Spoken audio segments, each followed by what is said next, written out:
Assalamualaikum warahmatullahi wabarakatuh. Halo teman-teman semuanya, apa kabar? Semoga kalian selalu tetap sehat dan semangat dalam belajar, khususnya belajar bahasa Indonesia.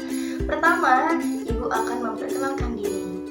Nama Ibu adalah Dewi, jadi kalian bisa panggil Ibu adalah Ibu Dewi ya. Nah, mari kita mengingat kembali bahwasanya kalian telah mempelajari mengenai materi teks berita ya pada bab 1. Tentunya teks berita ini bisa kalian temui dari berbagai media, baik media elektronik maupun media cetak. Nah, selanjutnya kita akan melanjutkan materi dari bab 2 yang berisikan mengenai iklan sebagai sarana komunikasi. Nah, anak-anak semuanya, kita tidak bisa terlepas dari yang namanya iklan, karena dimanapun, kapanpun, dan bersama siapapun kita akan bertemu dengan iklan. Apalagi dengan berkembangnya teknologi yang sangat pesat, utamanya kita menggunakan gawai atau handphone yang kalian miliki, kita pasti akan selalu bertemu dengan iklan. Atau jika di rumah kita memiliki televisi, kita akan melihat sebuah iklan. Jadi iklan artinya sudah tidak asing lagi ya dengan kehidupan kita yang saat ini. Nah, poin yang pertama, Ibu akan membahas mengenai pengertian dan fungsi iklan, slogan, dan poster. Kira-kira apa ya yang dimaksud dengan iklan? Coba kalian perhatikan gambar-gambar ini. Setelah kita melihat gambar-gambar tadi, kita bisa menyimpulkan bahwa iklan merupakan salah satu sarana informasi dan komunikasi yang bertujuan untuk mendorong atau membujuk khalayak umum mengenai suatu barang ataupun jasa. Nah, artinya iklan di sini merupakan bagian dari industri perdagangan, di mana iklan digunakan oleh perusahaan-perusahaan untuk menawarkan produknya, ya, baik barang maupun jasa, seperti itu ya anak-anak. Terdapat 4 fungsi umum dari iklan ya. Yang pertama yaitu bagi perusahaan bisnis komersil. Bu, apa itu bisnis komersil atau perusahaan komersil? Nah, perusahaan komersil merupakan perusahaan besar ya. Jadi misalnya contohnya itu PT pembuatan motor, PT pembuatan mobil, PT pembuatan rokok. Nah, itu kan perusahaan-perusahaan besar. Nah, di sini fungsi iklan di perusahaan ini dijadikan sebagai alat untuk menjual barang ataupun jasa, seperti itu. Nah, yang kedua itu bagi perusahaan. Bagi perusahaan biasanya iklan digunakan untuk mencari karyawan. Jadi biasanya iklan itu berisi lowongan pekerjaan bagi orang-orang khalayak umum yang mencari pekerjaan. Biasanya suka diberi iklan, entah itu iklan yang berupa media massa, media cetak maupun media elektronik gitu. Yang ketiga bagi pemerintah. Bagi pemerintah fungsi iklan itu sangat besar ya anak-anak, karena iklan di sini berfungsi sebagai alat untuk memberikan informasi, menyebarkan informasi, dan memberikan layanan kepada masyarakat. Biasanya layanan itu bisa dari berbagai aspek ya, bisa aspek sosial, kemudian aspek ekonomi, aspek pendidikan, aspek kesehatan, keagamaan, dan lain sebagainya. Nah, yang terakhir yaitu bagi perorangan. Bagi perorangan ini iklan sangat berjasa, sangat berfungsi besar, karena iklan digunakan untuk membeli atau menjual barang ataupun jasa yang ditawarkan. Nah, kalian pasti melihat atau ada di antara keluarga kalian, saudara kalian, teman-teman kalian, sahabat kalian yang berjualan. Seiring dengan berkembangnya teknologi, fungsi iklan itu sendiri semakin bertambah banyak. Hal itu disebabkan oleh kebutuhan masyarakat yang semakin banyak juga, seperti itu. Namun bisa kita garis bawahi bahwa fungsi dari iklan itu sendiri yaitu sebagai alat pemberitahuan untuk menawarkan suatu barang ataupun jasa, memberikan sebuah pesan baik sifatnya komersil, sosial maupun pribadi. Dari keberagaman tersebut, tentunya iklan juga memiliki keragaman yang lain, yaitu dari bentuk dan teknik penyajiannya. Sehingga dari keberagaman tersebut, maka muncullah istilah slogan dan poster. Selanjutnya kita akan membahas dan belajar membedakan antara iklan, poster, dan slogan ya. Nah, yang pertama iklan. Di awal kita sempat menyinggung bahwasanya iklan merupakan salah satu sarana informasi dan komunikasi yang digunakan untuk mendorong atau membujuk khalayak mengenai suatu barang ataupun jasa. Nah, Bu, bagaimana cara kita bisa mengenal iklan? Iklan memiliki karakteristik sebagai berikut. Yang pertama yaitu iklan selalu memiliki gambar. Yang kedua, iklan selalu memiliki suara. Yang ketiga, iklan memiliki kata-kata. Dan yang keempat, bergerak. Nah, Bu, dari keempat tersebut bagaimana jika tidak ada salah satunya? Tidak apa-apa, kita bisa melihat dari media apa yang digunakan oleh iklan tersebut. Bu, bagaimana kalau misalkan saya pernah membaca koran, kemudian di koran tersebut terdapat gambar dan kata-kata yang menawarkan suatu barang ataupun jasa. Apakah itu bisa disebut dengan iklan, Bu?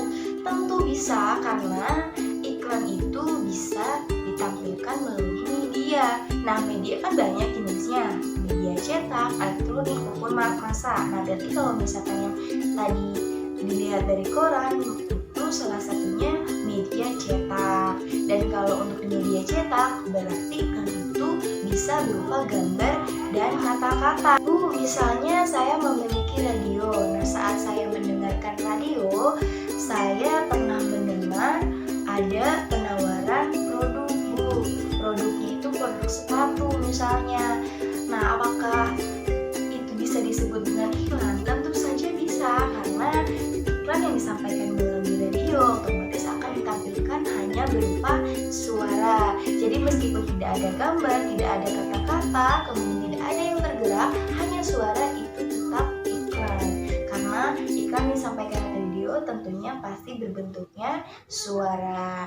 Jadi keempat tadi itu bisa salah satunya tidak ada, tapi kalian bisa melihat lagi media apa yang digunakan oleh iklan tersebut. Selanjutnya yaitu slogan. Nah, apa yang dimaksud dengan slogan? Slogan merupakan perkataan atau kalimat yang dijadikan sebagai dasar tuntunan atau pegangan hidup. Nah, biasanya slogan ini sering kita kenal sebagai motto atau semboyan. Ciri-ciri dari slogan yaitu memiliki kata-kata yang singkat namun bermakna padat ya.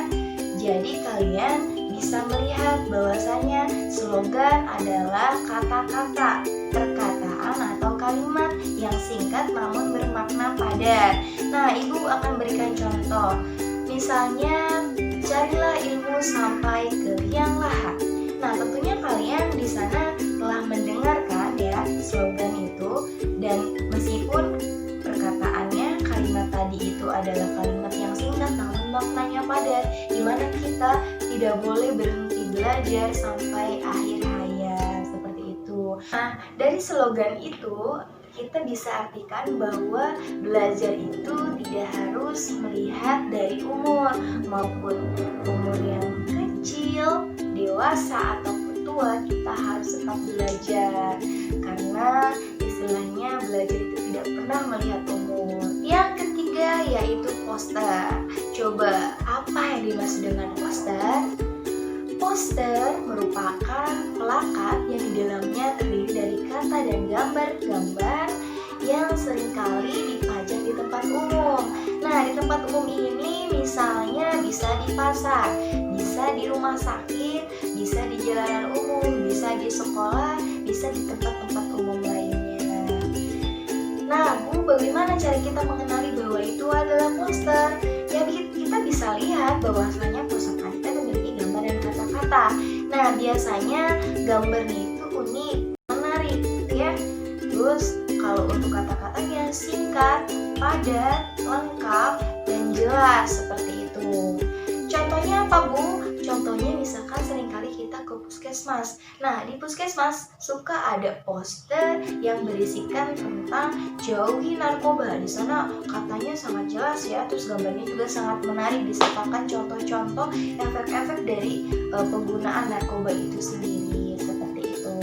Nah, coba kalian perhatikan gambar-gambar berikut merupakan contoh-contoh dari iklan, kemudian slogan, dan poster.